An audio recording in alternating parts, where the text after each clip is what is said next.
The name of the story, The Quiet Return. Chapter 1, Before the Storm. The wind always smelled like honey and pine on the hill above Willowbrook. It was the kind of scent that made you forget the years, the heartaches, the miles in between. And for James Whitmore, 22 and full of restless dreams, it was the only place that ever truly felt like home. The town of Willowbrook was small enough that everyone knew everyone else, and everything about them. Tucked between quiet hills and rows of aging oaks, it hadn't changed much since James was a boy. He'd left for a few months to work on a railway crew, promising his mother he'd return before the frost set in. That was 3 weeks ago. Now, leaning against the wooden fence outside the old Sinclair barn, James watched the sun ease down into the trees. He should have gone home, but something or someone kept him lingering. Her name was Emily Carter. She worked at the tiny bookshop next to the bakery on Main Street. James first noticed her 3 summers ago, her arms full of poetry volumes, laughing at something Mrs. Delaney had said. That laugh, light, honest, unexpected, stayed with him longer than he'd like to admit. But back then, Emily was just a passing thought, a soft place his mind returned to in quiet moments. Now, she was something entirely different. James hadn't meant to talk to her that day. He was only supposed to pick up nails and tobacco for his father. But the rain came early, hard and sudden, and he ducked into the bookshop like a fool caught in the open.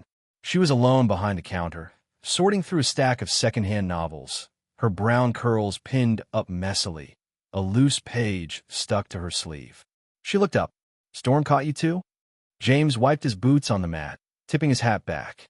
"Either that or the sky has it out for me." She smiled. "You're James Whitmore, right?" He froze. "Guilty. I knew it. You used to sit on the back steps at the mill and throw rocks at the fence." He laughed, surprised. "And you must be Emily Carter, the girl who read in the cemetery." She blinked. "That's oddly accurate. I remember thinking, either she's talking to ghosts or she's reading poetry to the dead." "Sometimes both," she said, her grin widening. That was how it began. A handful of exchanged lines during a thunderstorm, a few awkward laughs, and a copy of Wuthering Heights he'd never read but borrowed just for an excuse to come back. He returned the book a week later. Late, of course. She teased him about it. "Did you even open it?" she asked, tapping the worn cover. "I opened it. I even read a whole page. And I had no idea what was going on." She laughed again. He liked the way her laughter didn't feel rehearsed. It was warm and involuntary, like the way birds sang without thinking. By midsummer, James found reasons to visit more often. Not always with books. Sometimes with apples from the orchard or questions about poetry he pretended to be curious about. They never spoke about anything serious. Not yet, but there was a rhythm between them, a slow-growing, wordless closeness, a shared silence that didn't feel awkward.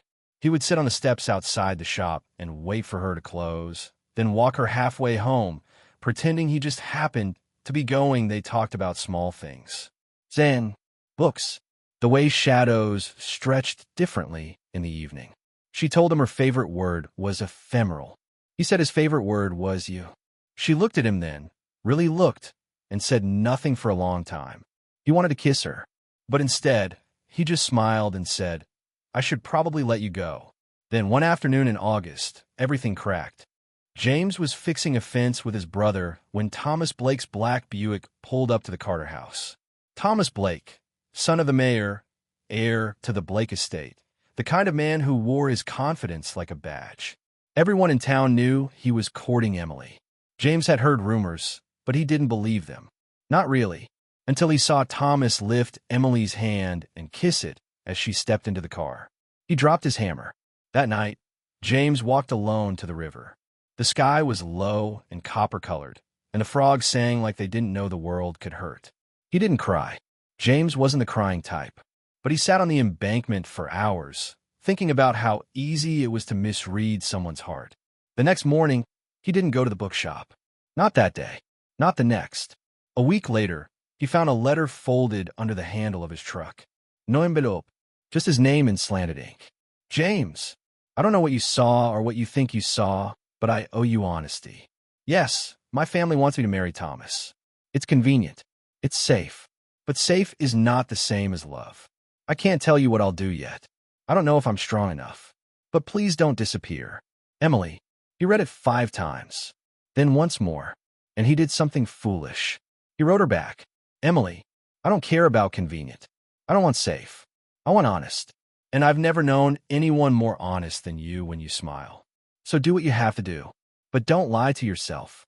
Because I won't stop thinking about that girl in the cemetery, reading poems to the wind. James. They started exchanging letters after that. Hidden under window shutters. Slipped between pages of books.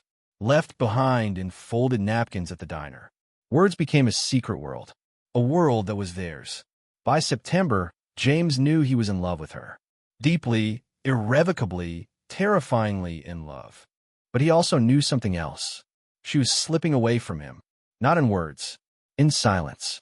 And winter was coming. October arrived with frost in its breath. The leaves in Willowbrook blazed orange and red before curling into brittle paper, and the days grew shorter, not just in light, but in time. James had begun working long hours at the mill after one of the older men broke his leg. Emily saw him less. Their letters grew fewer, too.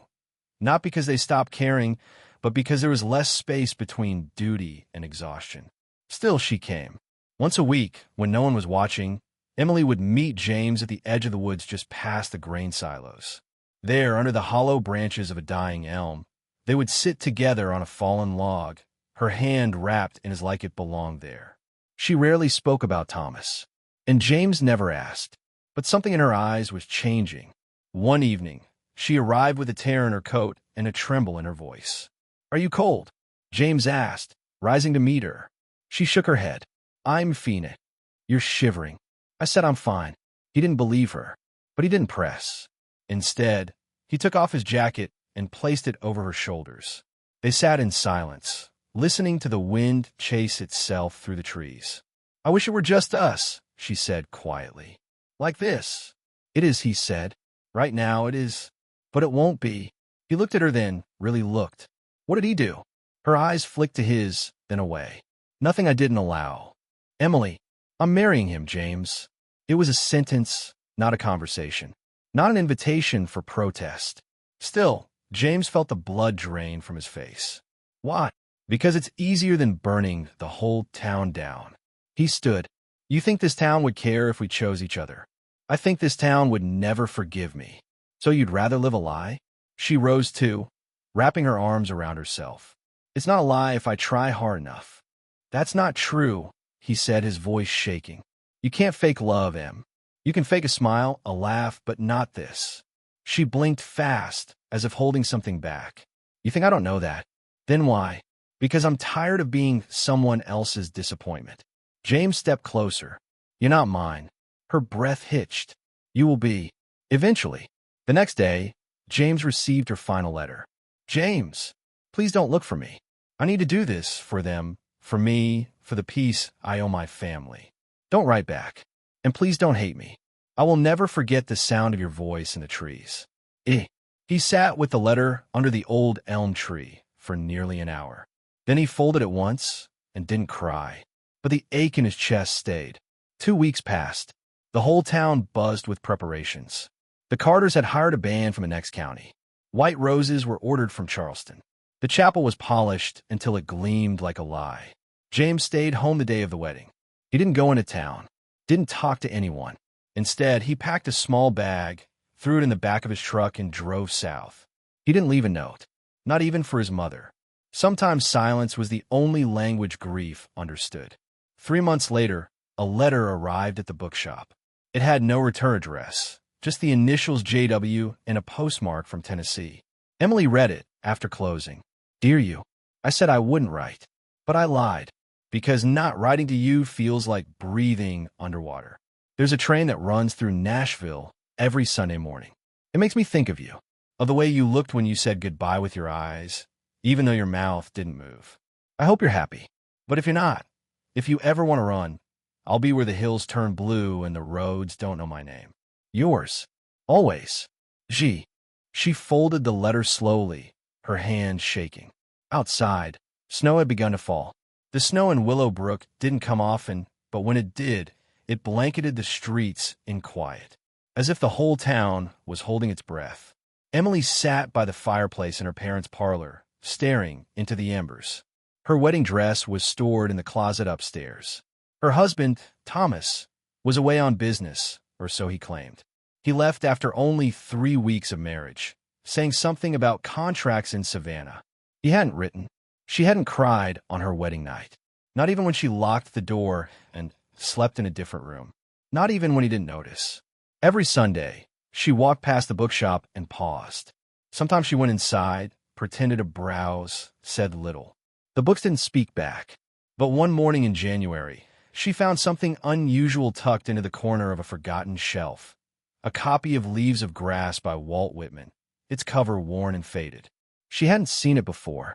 Inside, on the title page, in familiar handwriting, were just 3 words. I still do. Her fingers trembled as she traced the ink. She looked up, half expecting him to be there, leaning on the doorframe, smiling like before. But the room was empty. The months dragged. Emily hosted dinners, smiled at neighbors, said all the right things. She danced when she was asked. She answered questions about children with vague, polite nods. But inside, she was drifting, like a boat that had come untethered. The letters stopped. Or perhaps they never began again. Either way, silence won. Then came spring. One morning, while walking through the market, Emily overheard a conversation between 2 older women. Heard he's still gone, but the boy James, he's done well for himself. Working freight down near Memphis, I think. Good for him. He always had something behind the eyes, didn't he? Like he was waiting for the world to open. Emily didn't pause. She didn't ask questions. But her heart beat differently the rest of the day. That night, she pulled out a box from under her bed. Inside were all of his letters, every folded memory, every stolen note, tied with ribbon. She untied it slowly, sat on the floor, and began reading. She wrote her first letter in almost a year the next morning. James, I don't know where this will find you, or if it will at all, but I need you to know, I read them all. Every word, every silence between the words. I don't know what I'm doing anymore, but I know what I feel, and I know what I gave up. If you're still out there, if you ever think of me, write back. Or don't. I'll understand. But I had to say it. She sent the letter to the last return address she had. Memphis. No apartment number. No street name. Just a hope tucked in an envelope. Weeks passed. No reply. By midsummer, Emily began to change. She spoke less and listened more. Took long walks in the countryside. Started reading again, not out of habit, but hunger. The emptiness inside her didn't vanish, but became quieter.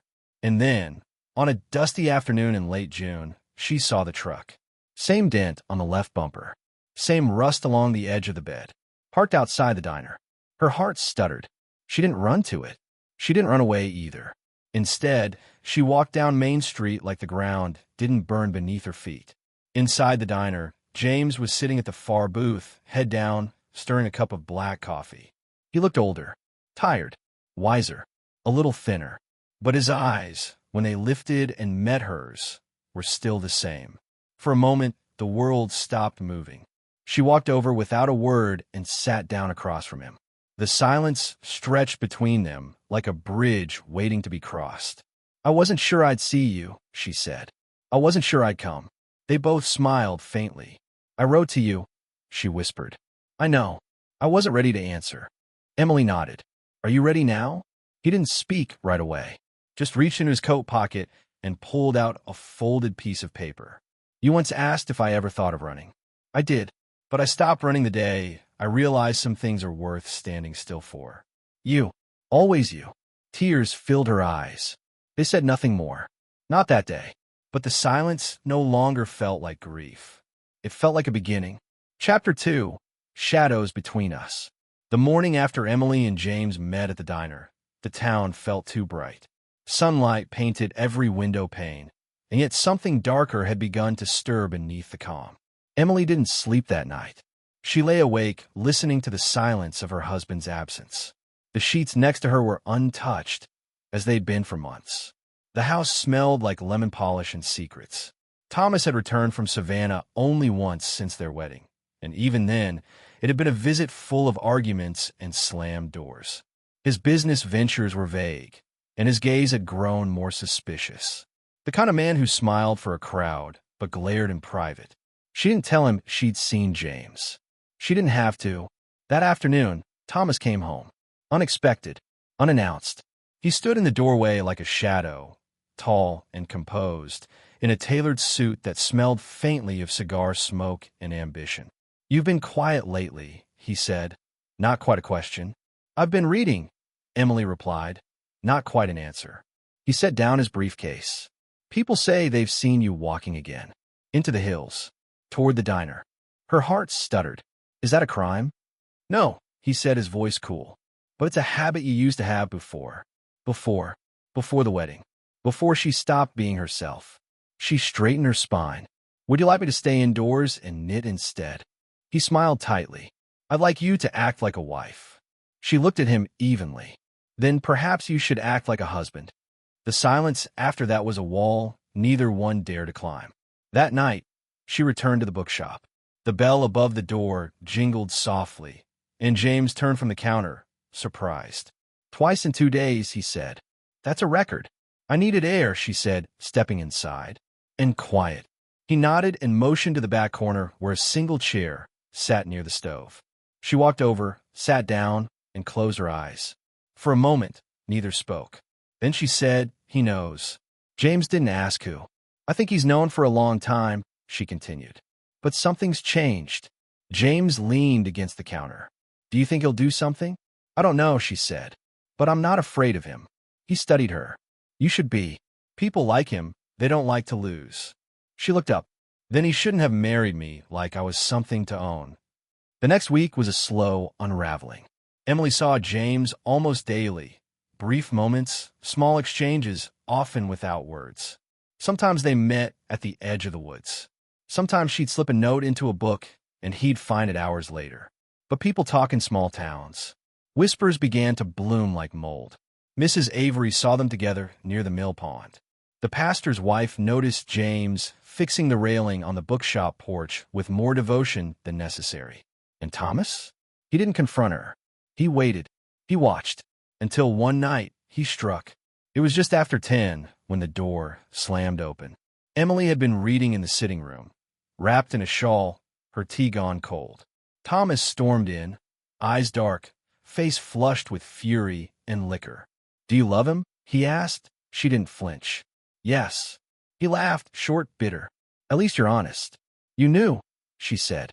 "You always knew, and you didn't deny it." "I'm done denying everything." He crossed the room slowly. "You think this is a story, Emily? A romantic little tragedy with a happy ending?" "No," she whispered. "I think it's a prison." He stared at her for a long time, then leaned close enough for her to smell the whiskey. "You walk out that door," he said coldly. "You lose everything. Your name, your family support, your reputation." She met his eyes. "You already took everything." And then she walked. She went straight to James. It was nearly midnight, but he opened the door the moment she knocked. She was breathless, hair loose, coat unbuttoned. "I'm leaving," she said. His eyes searched hers. Now. He didn't ask questions. He didn't hesitate. He just nodded and grabbed his coat. They drove through the night. No plan, no destination. Just the hum of the engine and the feeling of running not away, but toward. At a gas station outside of Knoxville, James stopped to fill the tank. Emily sat on the hood of the truck, staring at the stars. The sky was impossibly wide. He joined her and sat beside her. She leaned into him. "I don't know where we're going." "We don't need to," he said. "We just need to keep going." She closed her eyes and rested her head on his shoulder. For the first time in months, she felt like she could breathe. They crossed into North Carolina by dawn. Emily had dozed against the window, her face soft in the pale light, but every bump in the road woke her. Sleep had become a fragile thing, easy to break. James stopped at a diner near the border, the kind of place where no one asked questions. They took a booth in the back, where the peeling leather felt familiar, like 100 other diners on 100 other roads. He ordered them black coffee and biscuits. Neither of them spoke for a while. When Emily finally looked up, her eyes were ringed with exhaustion. "I can't go back." "You won't have to." James said. She shook her head, as if refusing the gift of hope. Thomas will look for me. He'll drag me home if he has to. James reached across the table and took her hand. Then I'll stop him. A tear slid down her cheek. It's not that simple. You know how people think. I'm the wife who ran away. You be the man who stole me. His grip tightened. I don't care what they think. She smiled weakly. I wish I didn't. After breakfast, they drove on. The sun rose higher, burning off the mist, and the mountains began to grow around them, blue and vast. Emily watched them pass, one after the other, as if they might swallow her whole. James found a small motel off the highway and paid cash for a room. Emily stood in the doorway for a moment, uncertain. He read her expression. I'll sleep on the floor, he offered. She laughed, a brittle sound. You don't have to. I want you to feel safe. For a moment, she looked like she might cry again. But instead, she nodded, stepped inside, and shut the door behind them. That night, a storm rolled in. Thunder shook the window panes, and the wind howled like a pack of wolves. Emily lay awake, watching the lightning paint the walls. James slept on the floor, breathing steady and calm, one arm under his head. She studied him, the softness of his jaw, the tiny scar above his eyebrow, the line of his shoulders. She remembered with a sudden sharpness the way his hands had once held her in the field behind her parents' house, the day before her wedding. She remembered his voice, telling her to run. She hadn't listened then. She was listening now. Near midnight, she slipped off the bed and knelt beside him. James, she whispered. His eyes opened instantly, alert. What is it? She hesitated. Then she reached for his hand. Don't leave me. He sat up, brushing a strand of hair from her face. I'm right here. And this time, she didn't hold back. She kissed him, softly at first, then deeper, with all the grief and hope tangled together. He kissed her back, as if she were the only true thing left in the world. When they finally parted, both were breathing hard. I love you, she said. His eyes shone. I never stopped. The next morning brought no rest. They packed up before dawn, afraid to linger. James bought a map from the gas station, tracing roads south toward Georgia, then maybe Florida. Warm places, quiet places, places where no one knew their names. Emily stared at the map with a sense of wonder and terror. This is really happening, she whispered. James nodded. It is. Her hands trembled. I am scared. So am I, he admitted. But they kept driving. By the time they crossed into Georgia, Thomas was already looking for them. Word traveled fast in Willowbrook. A runaway wife, a scorned husband, an affair that had turned into an open scandal. Thomas had money, and money bought questions. Answers. Addresses. By the time Emily and James reached Savannah, there were rumors of men asking for them at every roadside diner along the way. Emily felt at first the sense of being hunted. They couldn't stay anywhere more than a night. They paid cash, left no names, never called home. But fear has a way of slipping under the door, no matter how many locks you use. One night, in a cheap motel outside Macon, Emily finally broke. She was pacing the tiny room, her hair tangled, her voice raw. He'll never stop, James. You know that, right? James rose from the bed and went to her, trying to calm her. He can't keep us apart, he said firmly. Yes, he can, she cried, tears spilling. He'll ruin you. He'll ruin us. He has everything, money, power, reputation. James cupped her face in his hands. And I have you. That's enough. She shook her head, sobbing. What if it's not? He pulled her close and held her until she went quiet. It is, he whispered into her hair. It has to be. Later that night, while she slept, James sat awake by the window.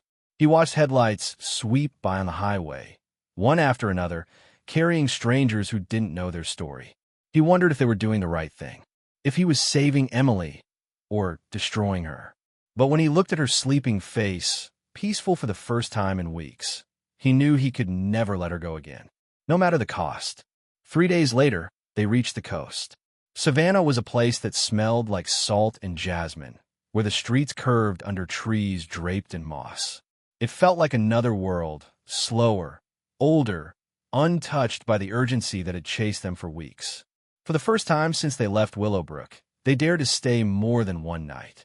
James found a room above a bakery. The walls were thin, but the windows opened to the sound of gulls and the scent of cinnamon. Emily spent hours sitting on the tiny balcony, watching the light change on the rooftops, pretending, just for a moment, that they were ordinary people, not fugitives, not ghosts. She started painting again. At first, small things, a leaf, a window frame, the curve of her own hand. Then she painted him. James asleep on the couch, a book open on his chest. James in the morning light, unshaven, barefoot, smiling over a cup of coffee. James with his head back in laughter, careless and warm. He didn't notice at first, until one afternoon he walked in and saw himself, captured in strokes of pale color on a canvas that still smelled of turpentine. "You kept this part of you hidden," he said softly. "I had to," she replied. "Back then, I didn't have space for myself." He looked at her then, really looked, and something in his eyes changed. "Keep painting," he said. So she did. But peace is never a permanent state, not when it's stolen from the life you were forced to leave. One humid morning, James went to the dock to find work. The bakery couldn't pay much for odd repairs, and they needed money for food, for paint, for rent. He didn't complain. When he returned, Emily was sitting on the front steps, clutching something in her lap. He knew, before she spoke. The envelope was thick, expensive. The handwriting was Thomas's. James crouched beside her. "Did you open it?" She nodded. Silence. Then, without looking at him, she whispered, "He found us." The letter was short. "Emily, it's time to come home. The shame you've brought will not last forever, but it will grow if you continue to run. I'm willing to forgive. Publicly even. If you return now, there will be no scandal. No charges. No ruin. But if you stay with him, I will destroy you both. I have a means, and the law on my side. Choose wisely." James read it twice, his jaw clenched so tightly it ached. "He's bluffing," he said. "He's just scared of losing face." Emily looked down. "He's not bluffing." James stood and paced, anger rising. "So that's it? We just run again? Hide forever? Let him decide how we live." She shook her head. "I don't want to run anymore." "Then we fight." "With what, James? You think love is enough against men like him?" He looked at her, fire in his eyes. "It has to be." But her face said what her words couldn't. Even love has limits. That night, she left. Not in secret, she told him. Quietly, without drama. She stood at the door with her suitcase and her eyes full of sorrow. "I need to face this," she said. "On my terms. Emily, if I don't, I'll never stop looking over my shoulder. And neither will you." He reached for her hand. "Come back to me." She leaned forward and kissed him, long, soft, final. A promise and a goodbye. "I will," she said, "but I have to do this alone." And then she was gone. James didn't follow. Not that night. Not the next. Instead, he stayed in Savannah, surrounded by paintings of a woman who wasn't there. He kept her art, her hairbrush, the sweater she left behind. But he did not keep hope. Not anymore. 2 months passed. No letters. No calls. Just silence. Until one morning, while scrubbing rust off an old ship rail, he heard a voice behind him. "Excuse me, is your name James Whitmore?" He turned. A man in a suit handed him an envelope and walked away. Inside was a letter. Not from Thomas, from her. "James, it's over." I went back. I stood in front of everyone, my family, the church, the mayor, and I told the truth. That I loved you. That I had always loved you. That I left because I was tired of living a lie. Thomas threatened to sue. He didn't. He tried to smear my name. He failed. You were right. Love isn't enough against men like him. But courage is. And I found mine because of you. I'm staying with my sister in Charleston for now. Painting. Healing. Waiting.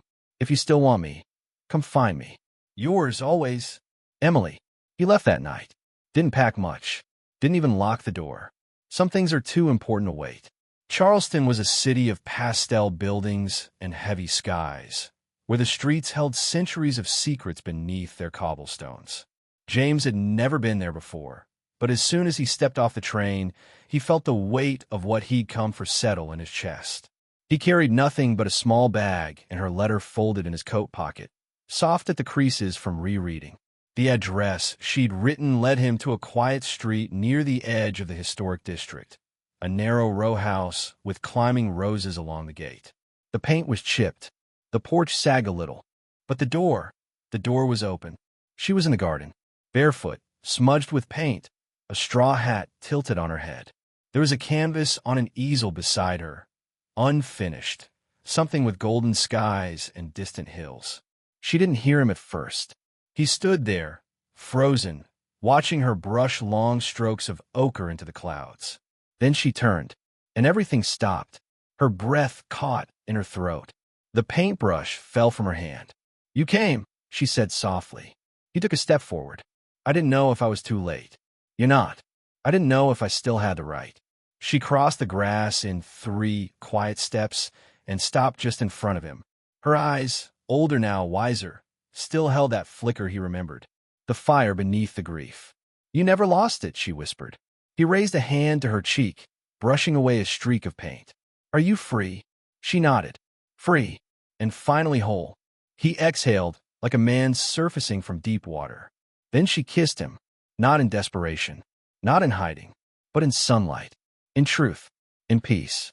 That evening, they sat on the back porch, legs tangled, her head on his shoulder, listening to crickets hum between wind chimes. "I painted you every day," she murmured, "even when I was furious with you." He smiled. "You must have been really mad then. That's a lot of paint." She laughed, tired and full. Then she grew quiet. "I thought I'd lost you," she said. "I thought you were saving yourself from me. I was trying to save us both." He turned to her. "What now?" She reached for his hand. "Now we stop running." The next morning, James found her asleep on the couch, curled under a faded quilt, the first peaceful expression on her face in a year. He made coffee quietly, sat by the window, and watched the city wake. Outside, the church bells rang softly, not like a warning, but a welcome. And for the first time, he believed they had a future. Not a perfect one, not free of pain or scars, but real, and theirs. Chapter 3, The Quiet Return. 3 years later, the sign welcoming travelers into Willowbrook was cracked and sun-faded, but still standing. James slowed the car as they passed it, his fingers tightening on the steering wheel. Beside him, Emily stared out the window at the road she thought she'd never see again. The pine trees stood tall and patient, as if nothing had changed. But everything had. They had not come back for a wedding, or a funeral, or to prove anything. They came back for closure. A quiet visit, a weekend at most. They were not the same people who'd run away, trembling and desperate. They had built a life in Charleston, a modest studio, weekend art markets, James doing restoration work on old ships and carpentry for antique dealers. No more hiding, no more fear, only them. The bed and breakfast sat on the edge of town, where the hills began to roll. The woman at the desk glanced at their last names on the form, Whitmore and Prescott, but said nothing. In a place like Willowbrook, memory was sharper than any signature. Their names were still spoken, quietly, in shops, on porches, at church gatherings, but not always with malice. Time had softened the story into something more like legend. The painter and the man who stole her, or, as some had started calling it, the ones who chose each other anyway. That evening, they walked to the old bridge where teenagers carved their initials into the wood. It was here, long ago, that James had first told Emily he loved her. Back then, her hand had worn a different ring. Her heart had worn 1,000 weights. Now, her fingers laced with his freely. No ring, no chum, no chance. Just the creak of the bridge beneath their steps, and the sound of her laughter when the wind lifted her hair. They didn't visit her childhood home. That part of the town, the wide porches, the starched curtains, belonged to another life. One she had buried in a letter she never mailed. But they did visit the cemetery. James brought flowers. Emily brought silence. They stood before a small gray stone, her mother's name carved into the granite. The date of her death, just 6 months after Emily left town. She knew before anyone, Emily whispered. She saw it in my eyes.